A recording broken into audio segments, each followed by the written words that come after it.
Hi guys, welcome to How to Maximize. In this video, I will show you how to get a story mode on TikTok.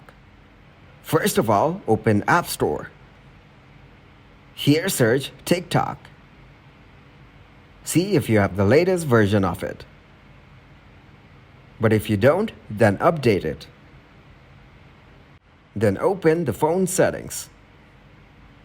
Go into General. Click on iPhone storage. Open TikTok app. Then offload the app from the phone, which will help you free up storage used by apps.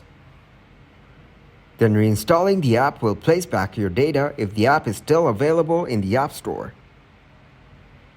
Now, go back to Home and open TikTok app.